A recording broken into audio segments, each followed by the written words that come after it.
श्री सद्गुरु महाराज की जय। अखंड मंडलाकारं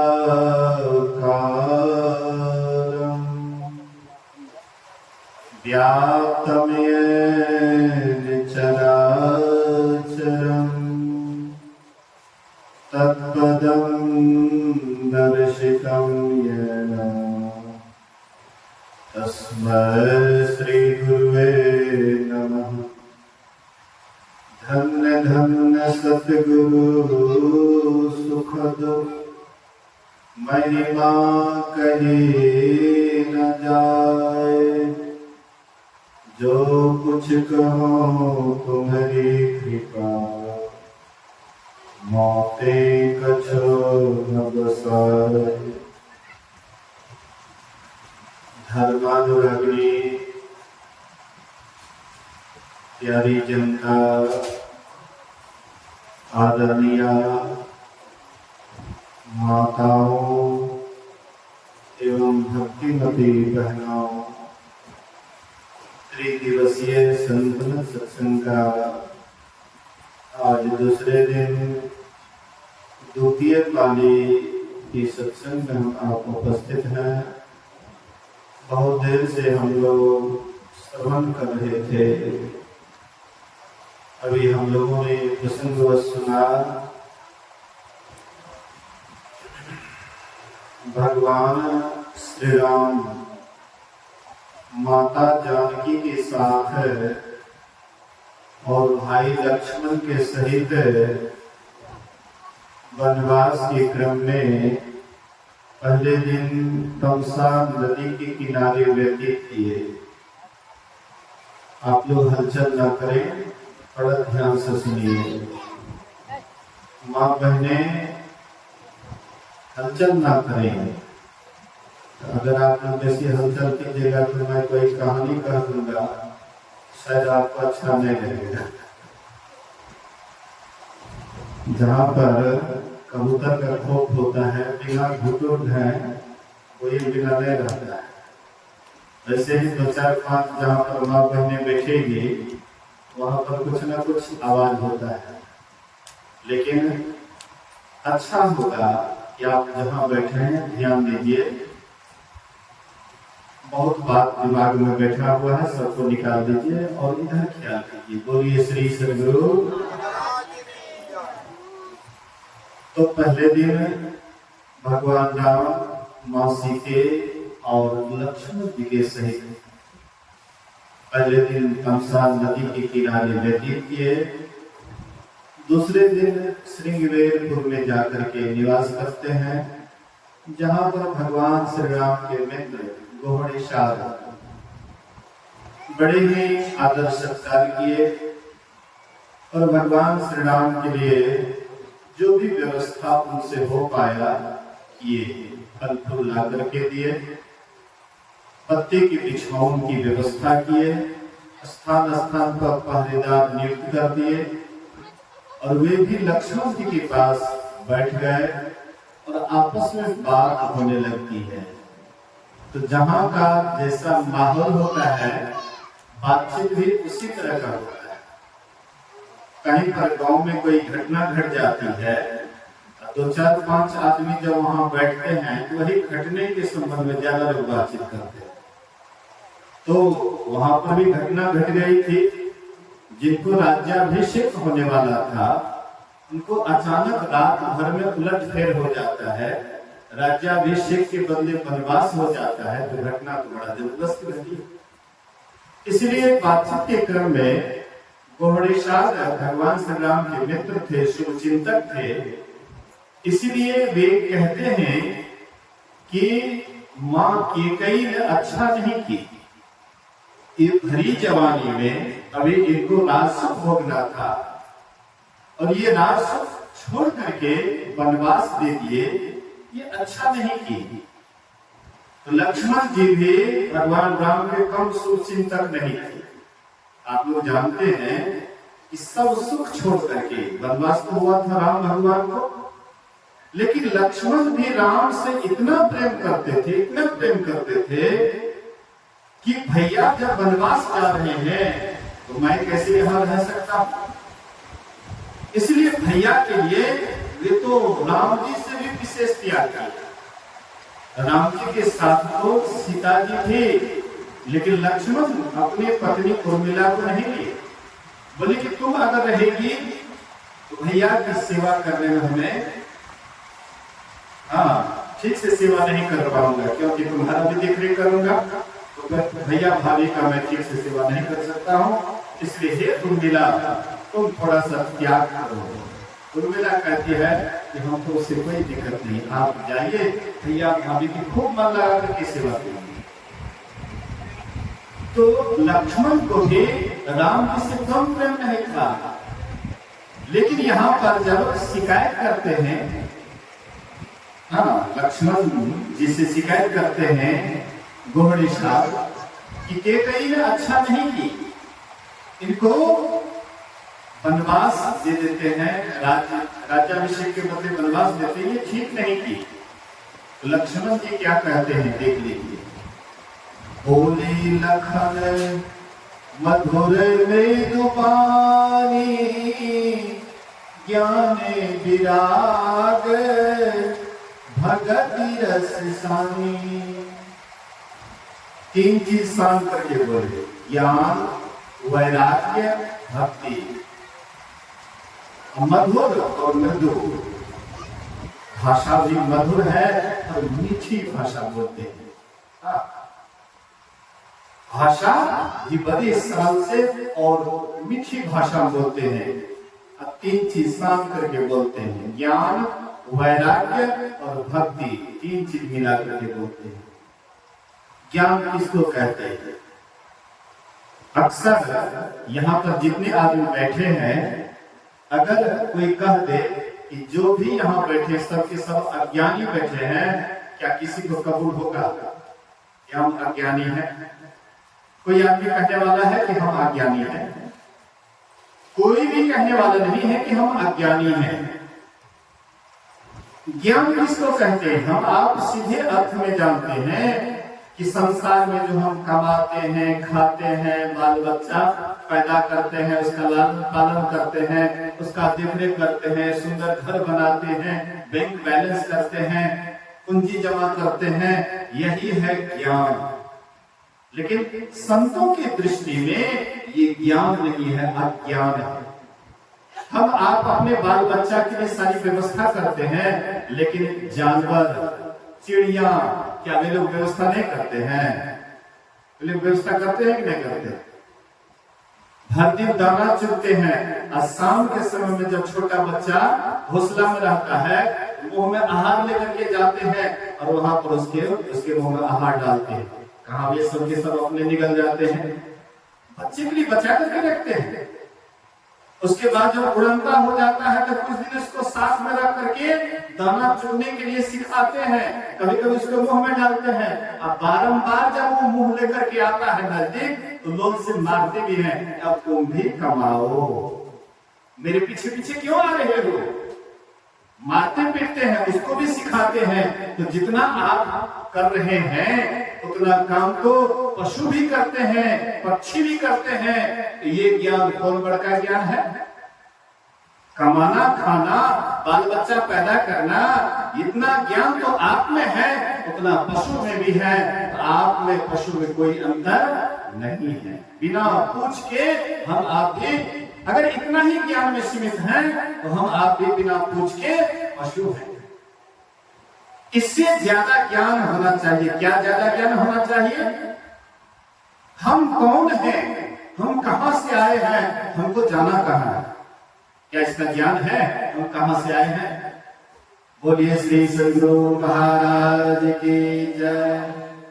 एक बार ऐसे ही भगवान बुद्ध सत्संग कर रहे थे। भगवान बुद्ध सत्संग कर रहे थे, एक नवयुवती आती है, सत्संग में बैठ जाती है। बोलिए श्री सद्गुरु महाराज।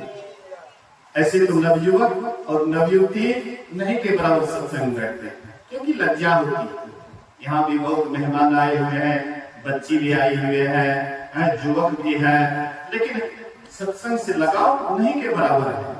इधर घूमेंगे फिरेंगे इधर उधर जाएंगे लेकिन सत्संग में नहीं बैठेंगे, क्योंकि सत्संग से सबको लगाव नहीं होता है। लेकिन किसी किसी को ईश्वर की कृपा होती है या पूर्व जन्म का संस्कार होता है, वो देखते नहीं है कि मेरा उम्र क्या हो रहा है, वो जाकर के सत्संग में बैठेंगे, बड़ा प्रेम से सुनेंगे। ऐसे ही वह युवतियों में एक युवती थी, माली की बेटी थी, मालाकार की बेटी थी, फूल चुनने के लिए आई थी, फूल चुनने के लिए आई थी। और देखे कि भगवान बुद्ध का सत्संग चल रहा है, फूल वाला डाली रख देती है और सीधा आकर के सत्संग में बैठ जाती है। जैसे सत्संग में बैठे तो भगवान बुद्ध प्रवचन करना छोड़ करके और उससे पूछते हैं, बेटी कहां से आ रही है? वह जवाब देती है कि भंते मैं नहीं जानती हूं। फिर भगवान बुद्ध पूछते हैं दूसरा सवाल कि बेटी तुम कहां जाएगी? फिर वह कहती भंते मैं नहीं जानती हूं। भगवान बुद्ध तीसरा प्रश्न करते, क्या नहीं जानती है? हाँ जानती हूं। चौथा सवाल, जानती हो? नहीं जानती। आश्चर्य की बात है। 4 सवाल किए, कहां से आ रही है? नहीं जानती हूं। कहां जाओगी? नहीं जानती हो। नहीं जानती हो? जानती हूं। जानती हो? नहीं जानती हूं। अटपट जवाब जो दिए, श्रोताओं के मन में तकलीफ हो जाती है। कैसी लड़की है, भगवान जैसे पूछ रहे हैं वैसे इनको जवाब देना चाहिए। ये जो है हाँ उल्टा पुल्टा जवाब देती है। तो जो संत होते हैं वे प्रत्येक की मन की बात को जानते हैं, आपके मन में क्या चल रहा है सब जान जाते हैं। श्रोताओं के मन में जो संदेह हुआ भगवान बुद्ध जान गए और कहते हैं, बेटी मैंने तुमसे क्या पूछा और उसका तुमने क्या जवाब दिया? बोले भंते आपने जो पूछा उसका जो मैंने जवाब दिया, आप तो सब कुछ जानते करते हैं। बोले कि बेटी मैं जानता हूं, लेकिन ये अंधों का नगरी है, दिव्य दृष्टि से हीन को अंधा कहा गया। जिनके अंदर दिव्य दृष्टि नहीं है उनको अंधा कहा गया। बोले बेटी ये अंधों का जगह है, इसलिए खुलासा करो। लोगों के मन में संदेह हो गया है, इसलिए इसका खुलासा करो। बोले कि भंते आप तो जानते हैं मैं फलाना मालाकार की लड़की हूँ, घर से आ रही हूँ, अब फिर यहाँ से सत्संग सुन करके जाऊंगी तो घर जाऊंगी, लेकिन आपके पूछने का सवाल कुछ और है। मतलब बेटी तू कहाँ से आ रही है, या शरीर में जो आई है तो कहाँ से आई है? हम लोग जानते हैं शरीर में जो आए कहाँ से आए हैं, किसी को पता है? इसके पहले हम लोग कहाँ थे? कहाँ से आ रही है तो नहीं जानती हूँ। कहाँ जाओगी? फिर जो शरीर छोड़ेगी तो कहाँ जाएगी? इसका पता है हम लोगों को।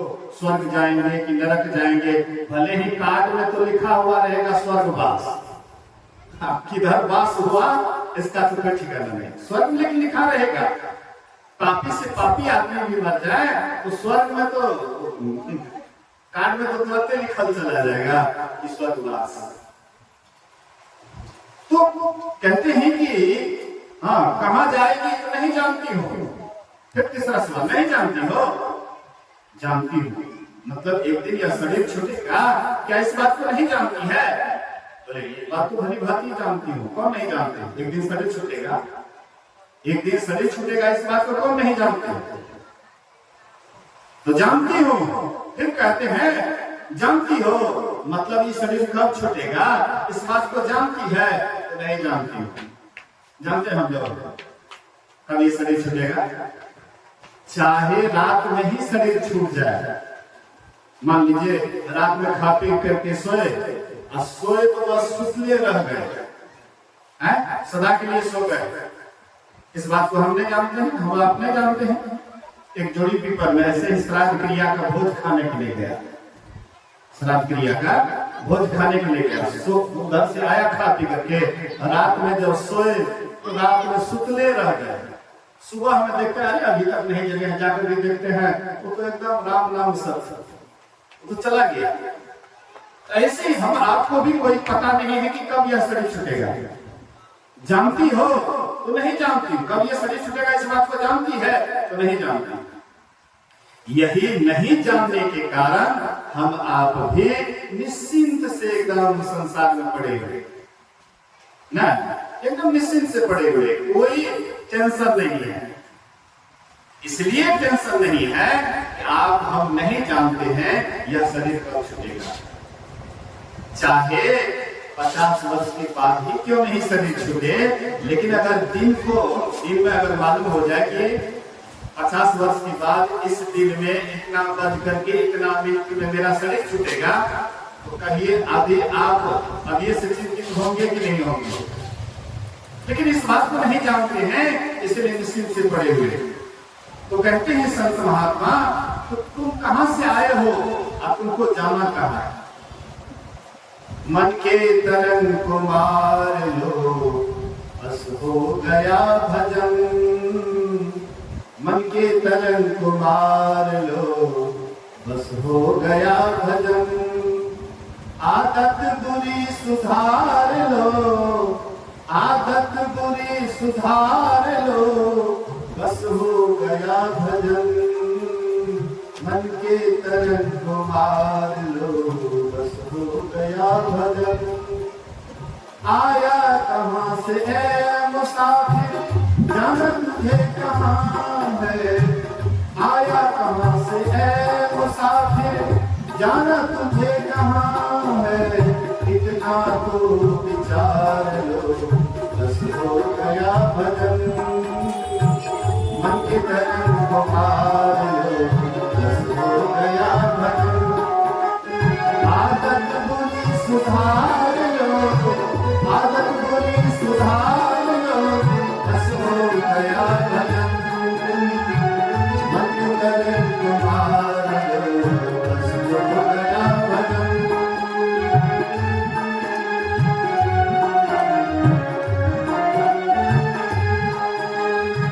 क्या कहते हैं कहते हैं मन की तरंग को मार लो बस हो गया भजन, आदत बुरी सुधार लो बस हो गया भजन। आया कहां से है मुसाफिर, जाना तुझे कहां है। हम लोग कहां से आए हैं और हम लोगों को जाना कहां है, इतना तो विचार लो बस हो गया भजन। तो हम लोग ज्ञान की बात करते हैं लेकिन अज्ञान की दशा में रह करके, ज्ञान की बात तो करते हैं लेकिन अज्ञान में रह करके हम आप संसार का जितना भी ज्ञान अर्जित कर ले, पोथी पुराण, हाँ बाइबल, जितना भी ज्ञान, वेद उपनिषद, इधर के ज्ञान को तो रहने दीजिए, लेकिन ये अध्यात्म ज्ञान भी आप जितना अर्जन कर रहे हैं ये भी सही ज्ञान नहीं है। असली ज्ञान है अपने आप को जानना, अपने आप को जानना। महर्षि दयानंद सरस्वती के परिवार में जिससे उसको बहुत लगाव था उसका शरीर छूट गया। तो महर्षि दयानंद सरस्वती लोगों से पूछते थे, लोगों से पूछते थे कि मैं कौन हूं। कोई कहते थे देखो वियोग में, इसके परिवार में कोई शरीर छोड़ दिया, उसके वियोग में पूछता है कि मैं कौन। अरे तुम कौन हो, फलाने आदमी हो, दयानंद, तुम्हारा नाम दयानंद है, तुम दयानंद हो। कोई कहते थे कि ज्ञान की बात करते हैं, कुछ आदमी कहते थे अपने में खोजो तब अपने को पाओगे। इनके गुरु थे जन्म से अंधे, जिसका नाम था स्वामी विद्यानंद जी महाराज। तो ये दरवाजा लगा हुआ था, दरवाजा खटखटाए, अंदर से कहते कौन। दयानंद सरस्वती कहते मैं वही पूछने के लिए आया हूं कि मैं कौन हूं, मेरे को बता दो मैं कौन हूं। तो हम लोग कौन हैं, हम लोग कौन हैं, शरीर में रहने वाले हैं क्या हम लोग शरीर हो गए, शरीर में रहने वाले हैं, शरीर नहीं है। तो हम कौन हैं। माया ईश्वर आत्मा जान कहिए सो जीव, बंद मोक्ष प्रद सर्वर माया प्रेरक शिव। जो अपने को नहीं जानता है, ईश्वर को नहीं जानते हैं, माया को नहीं जानते हैं, उसी को जीव कहते हैं। बंधन और मुक्ति को देने वाले को ईश्वर कहते हैं, परमात्मा कहते हैं। तो अपने आप का ज्ञान हम लोगों को है क्या, नहीं है, इसलिए हम अज्ञान की दशा में हैं, इसीलिए ज्ञान की बात करते हैं लेकिन अज्ञान में हैं। हम अज्ञानी हैं लेकिन हम आपको विश्वास नहीं कि हम अज्ञानी हैं, कहते हम तो ज्ञानी हैं। इसलिए ज्ञान वैराग्य, ज्ञान भी उसमें सना हुआ है, उसके बाद विराग है। वैराग्य कोई किसी का नहीं है। ज्ञान, वैराग और भक्ति, भक्ति कहते हैं सेवा को, जिससे सेवक खुश हो जाए। ये तीन चीज मिला करके लक्ष्मण जी बोलते हैं, बोलिए श्री सद्गुरु महाराज की जय।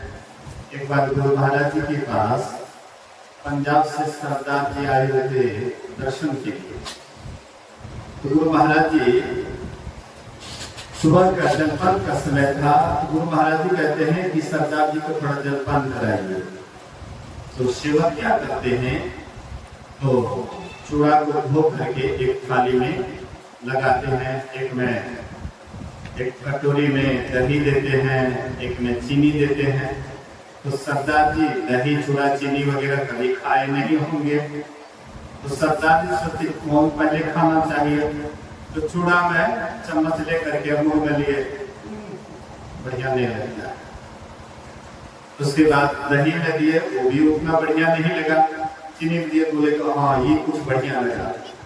उधर देख रहे थे सेवक, वे कहते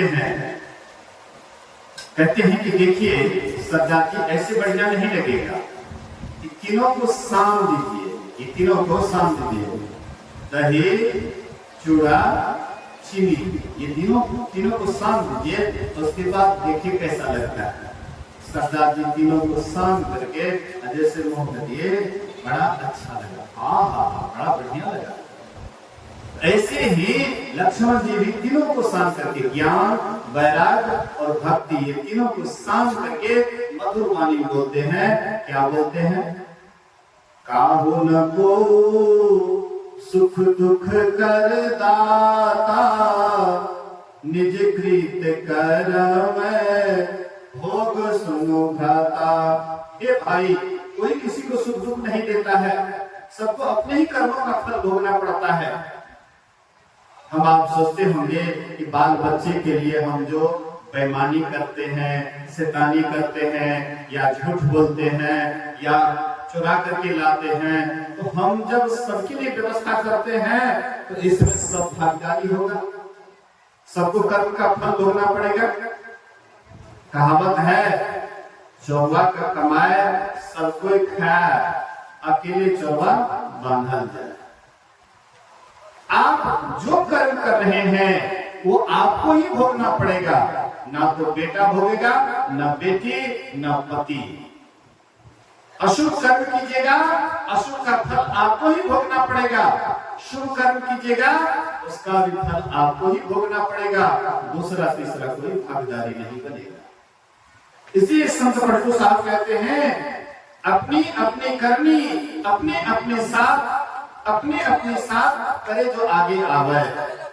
बाप के करनी बाप, पूत के पूते पावे, जोड़ू के जोड़ू फले, खसम के खसम को फलता, अपनी करनी सेती जीव सब पार उतरता।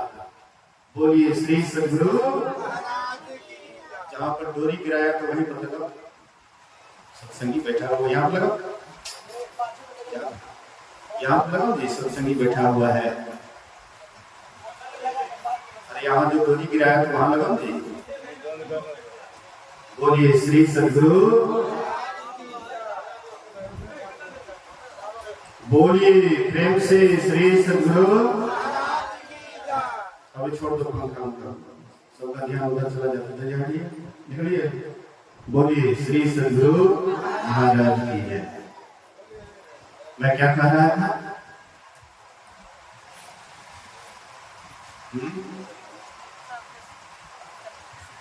ठीक है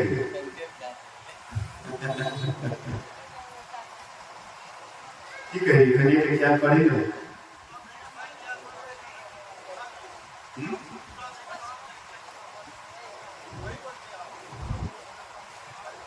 बोलिए श्री सद्गुरु।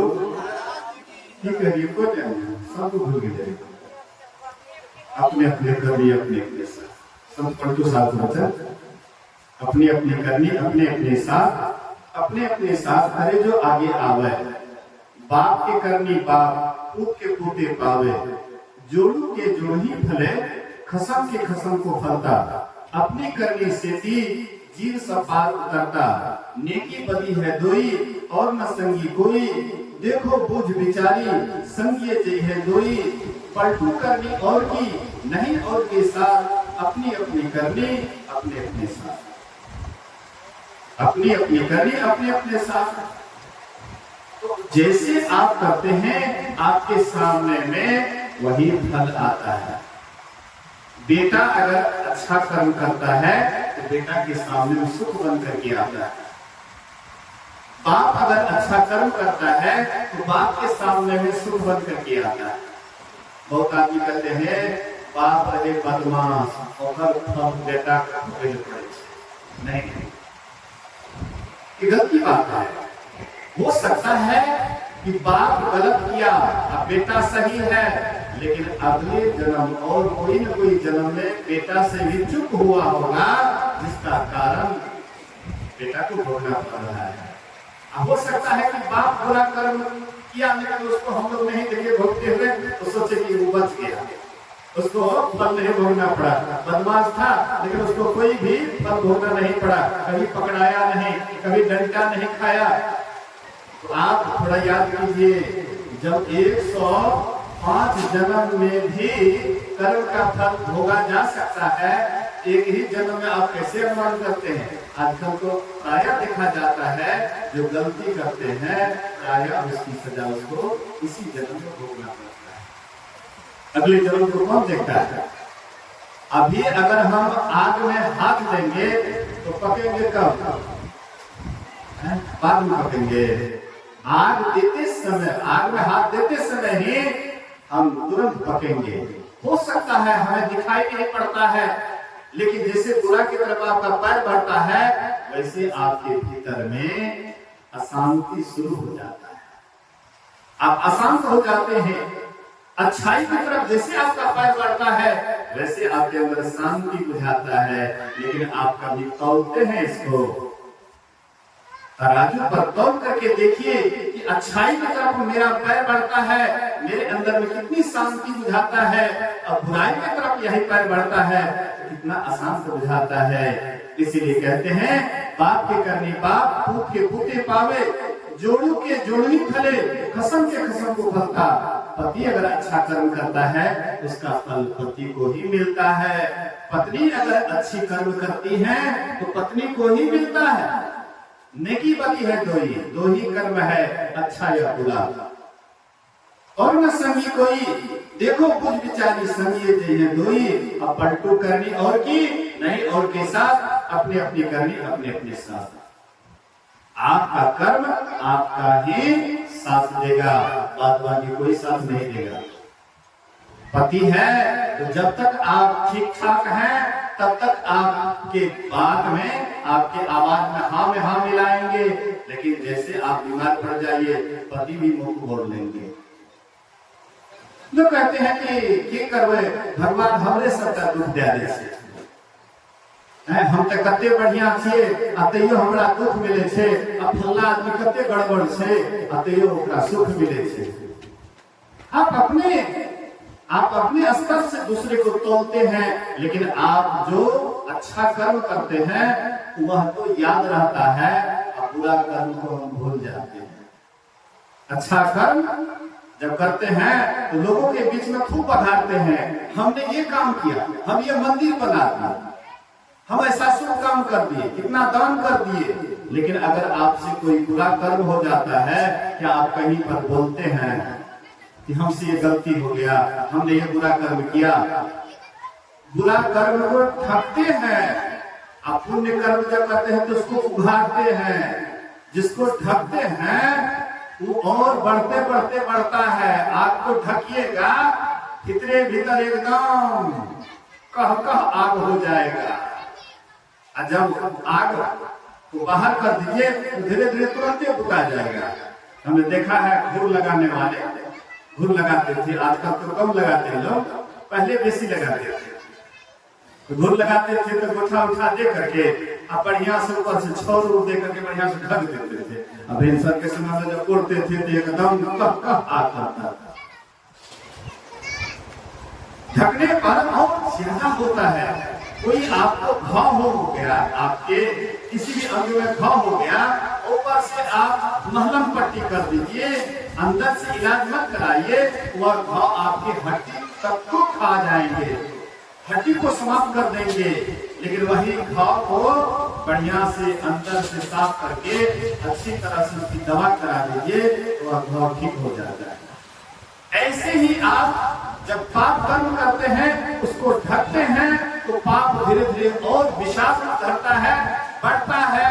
और जब पुण्य करते हैं उसको उघाड़ते हैं, इसलिए पुण्य घटता है और पाप बढ़ता है। पुरुष कहते हैं कि थोड़ा सोच विचार करके कर्म करो, हड़बड़ा करके कोई कर्म मत करो, ताकि बाद में तुमको पछताना नहीं पड़े। कोई काम हम करते हैं, कर्म करते हैं, तो लगता है कि बड़ा बढ़िया कर्म है, लेकिन अंत में अशांति उठाता है, दुख देता है। हड़बड़ा करके किया हुआ कर्म वह अंत में पछताना पड़ता है। जब भगवान राम सीता जी के साथ, लक्ष्मण जी के साथ पंचवटी में थे, जब भरत को मालूम होता है कि भैया वनवास चले गए, तो भरत को सब आदमी समझाए, लेकिन भरत मानने के लिए तैयार नहीं हुआ। नहीं, भैया को तो वनवास लौटाएंगे, निश्चित लौटाएंगे, इतना हो कोई कहे, लेकिन भरत जी नहीं माने, नहीं हम भैया को लौटा कर रहेंगे। अंत में चल देते हैं। जैसे पंचवटी के नजदीक पहुंचने वाले होते हैं, देखते आकाश में धूल उड़ रहा है। राम भगवान कहते हैं लक्ष्मण से कि वृक्ष पर चढ़ करके देखो, ये जो धूल उड़ रहा है ये क्यों उड़ रहा है, आखिर क्या बात है। लक्ष्मण ऊपर चढ़ करके देखते हैं कि भरत दलबल के साथ, सैनिकों के साथ आ रहा है। लक्ष्मण के मन में होता है कि भरत को अयोध्या का राज्य मिल गया है, इसलिए इसको अहंकार हो गया है। तो वो ये सोचे, भरत सोचा होगा वहां पर दो ही भाई है, इसलिए सेना साज करके उन दोनों को समाप्त कर देंगे और हम लोग सब दिन के लिए राज्य करेंगे। इसलिए पूरा दलबल के साथ आ रहा है। लक्ष्मण धनुष उठाते हैं, बाण उठाते हैं, और जैसे ही चलते हैं, आज अगर हजारों शंकर अगर भरत की रक्षा करेंगे, राम का दुहाई है कि भरत को मैं अगर राम रण क्षेत्र में नहीं सुलाया, मेरा नाम लक्ष्मण नहीं। जैसे ही चलने लग जाते हैं, वैसे आकाशवाणी होती है, अनुचित उचित काज कछु हो,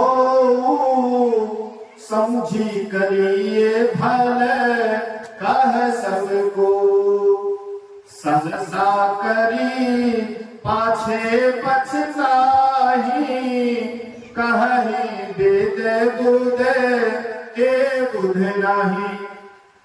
कहते हैं उचित हो या अनुचित हो, हड़बड़ा करके कोई कर्म नहीं करना चाहिए।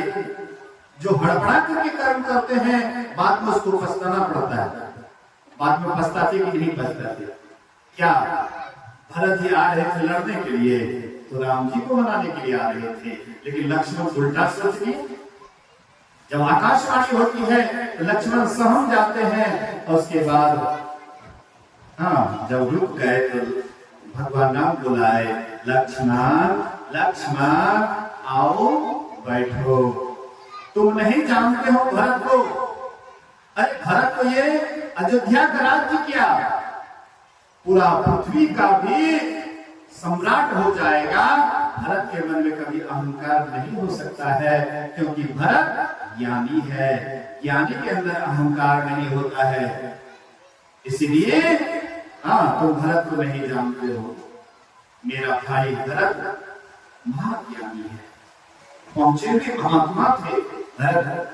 अगर भरत नहीं होते तो राम जी को उतना बढ़िया से नहीं जानते जितना बढ़िया से हम आप जानते हैं।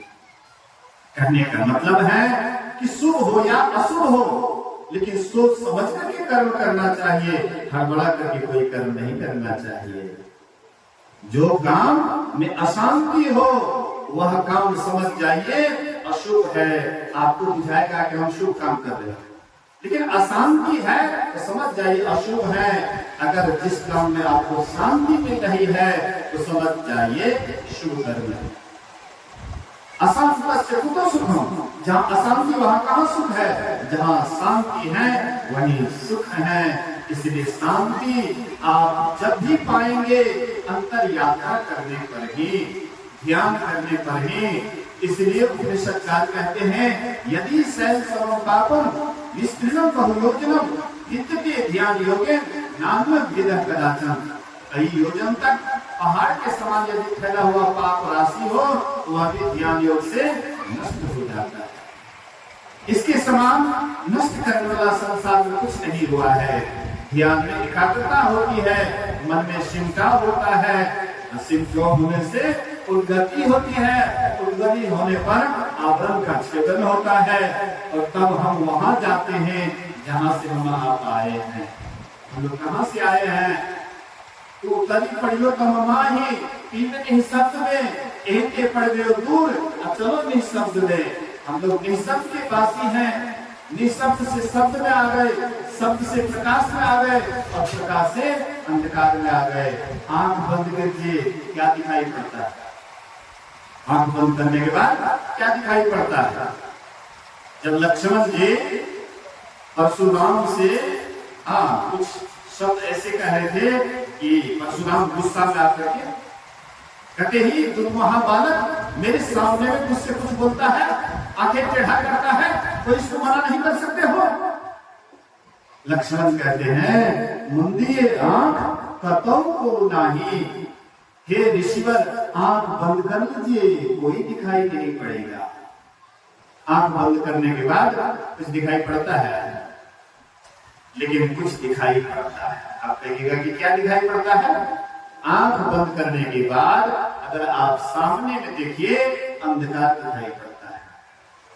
अंधकार क्या है? अज्ञान की निशानी है, ज्ञान की निशानी है अंधकार। अंधकार में कोई रहना चाहता है? किसी से पूछिए तो अभी देख लीजिए, बड़ा बड़ा बोल तो जलिए रहा, उधर झपर लाइट लगा एकदम चकाचक, कितना मतलब बढ़िया लग रहा है, अच्छा लग रहा है। यही अगर लाइट गुम हो जाए आप लोगों को बढ़िया लगेगा? हमको तो नहीं लगेगा बढ़िया। आप लोगों को लगेगा बढ़िया लाइट गुम हो जाए? आप भोजन कर रहे हैं, अचानक लाइट चली जाती है, आपके मन में होता है कि बढ़िया हुआ, कितना माई तो बोल भी जाते हैं अखनिए ये लाइट जाके समय ले देखा तो भोजन कर अचानक लाइट चली गई। मतलब आपको अच्छा नहीं, किसी को भी अच्छा नहीं लगता है। प्रकाश सबको अच्छा लगता है, अंधकार किसी को अच्छा नहीं लगता, लेकिन एक को अच्छा लगता है अंधकार। कहिएगा किसको? चोरही चांदनी रात न भावा। चोर को चांदनी रात अच्छी नहीं लगती है। चोर सोचता है काहे के लिए चांदनी रात हो गई, काहे के लिए पूर्णिमा वाला रात हो गया। वो तो सोचता है अमावस्या ही ठीक है, क्योंकि चोरी करने में बढ़िया रहेगा। हम आप भी वैसे वैसे हैं। हम आप भी कभी प्रकाश का खोज करते हैं, बाहर में भले ही प्रकाश की खोज करते हैं, लेकिन अंदर में कभी आप प्रकाश की खोज नहीं करते हैं। आंख बंद करने के बाद अंधकार दिखाई पड़ता है। उसके बाद जब बुरी युक्ति से आप ध्यान कीजिएगा, आपके भीतर में प्रकाश भी है। अंधकार का उल्टा प्रकाश है, अज्ञान का उल्टा ज्ञान है। आपके भीतर में जब अंधकार है तो प्रकाश भी है, लेकिन उसके लिए मेहनत करना पड़ता है। बिजली आप अभी जो इतना रोशनी हो रहा है, बिना मेहनत किए हुए रोशनी हो रहा है। एंट लगाए, लाइट लगाए, तब न अभी रोशनी हो रही है। तो जैसे आप बाहर में मेहनत करके प्रकाश की व्यवस्था करते हैं, ऐसे आपके भीतर में भी प्रकाश की व्यवस्था है, लेकिन बिना मेहनत किए वह भी प्रकाश नहीं होता। ये प्रकाश के लिए तो कम में मेहनत करना पड़ता है। तुरंत उधर से झपर लगा दिए, एकदम चकाचक रोशनी चल रहा है, लेकिन भीतर वाला प्रकाश के लिए विशेष मेहनत करना पड़ता है। एक बात और याद रखिएगा, जिस काम में जितना आपको मेहनत लगेगा उस काम में सफलता मिलने के बाद उतना ही सुख लगता है। जिस काम में आपका जितना मेहनत बढ़ेगा वह काम सफल होने के बाद वह काम आपके लिए उतना ही सुखदायक होगा। इसी तरह से बाहर के प्रकाश में आप कम मेहनत करके ये प्रकाश का आनंद लेते हैं, भीतर वाला प्रकाश के लिए विशेष मेहनत करना पड़ता है, बहुत ध्यान करना पड़ता है। और तब जब अंदर का प्रकाश होता है वह साधक साध्वी आनंद से खिल जाता है, बड़ा आनंद आता है, बड़ा सुख लगता है। इसलिए महर्षि साहिब स्वामी जी महाराज कहते हैं, गुरु जुक्ति से ताको गगन में तब झलके एक तारा रे, वह तारा गुरुदेव बतावे ज्योति महल का द्वारा रे। गुरु युक्ति से जो ध्यान करते हैं उनके अंदर में अंधकार से प्रकाश होता है। अब प्रकाश में भी शब्द होता है, प्रकाश जहाँ है वहां पर आवाज होती है, वह आवाज परमात्मा की तरफ से आता है। उस आवाज को जो सुनते हैं तो परमात्मा की तरफ खींचे चले जाते हैं। बोलिए श्री सद्गुरु महाराज। जब यहाँ सत्संग हो रहा था शुरू में तो एक दो आदमी बैठे थे, शुरुआत में सत्संग प्रारंभ हुआ तो दो चार आदमी आकर के बैठे, धीरे धीरे कान में, बहुतों के कान में आवाज गया। आवाज को सुन सुन करके अभी इतना आदमी बैठे हुए ना, आवाज सुने, आवाज में आकर्षण बुझाया, धीरे धीरे आप लोग यहाँ करके बैठे। इसी तरह से परमात्मा के आवाज में भी आकर्षण होता है। आप सत्संग की आवाज को सुने तो सत्संग में आकर के बैठे, आप परमात्मा की आवाज को सुनिएगा आप परमात्मा की तरफ खींचे चले जाइएगा। अब परमात्मा की आवाज में इतना मिठास है, एक बार अगर सुन लीजिएगा तो मन में होगा कि बारंबार सुनते रहे, बारंबार सुनते रहे, क्योंकि बड़ी आनंददायक वह आवाज है। सुनकर साहब कहते हैं, सुनता है गुरु ज्ञानी, ज्ञानी सुनता है गुरु ज्ञानी, सुनता है गुरु ज्ञानी, ज्ञानी सुनता है गुरु ज्ञानी। गगन में आवाज हो रही है झीनी झीनी, झीनी झीनी, झीनी झीनी, सुनता है गुरु ज्ञानी, ज्ञानी सुनता है गुरु ज्ञानी। जो गुरु के ज्ञान के अनुसार ध्यान करते हैं, अंतर साधना करते हैं, उनके अंदर में परमात्मा का आवाज होता है। एक बार अगर आवाज सुन ले, बारंबार सुनने की इच्छा होती है कि वह आवाज को बारंबार सुने। जब वह आवाज को सुनने लग जाते हैं आपका मन परमात्मा की तरफ खींचा चला जाता है, और खिंचाते खिंचाते वह आवाज आपको सीधी परमात्मा से ले जाकर के मिला देते हैं। फिर आपको संसार में नहीं आना पड़ता है, आवागमन के चक्र से सदा के लिए आपकी छुट्टी हो जाती है। यही है भवसागर से पार होने का उपाय, आवागमन से छूटने का यही एक उपाय है। अब बाद बाकी जितना भी उपाय है तो समझिए वह उपाय आपके काम में नहीं आने वाला है, यही काम में आने वाला है।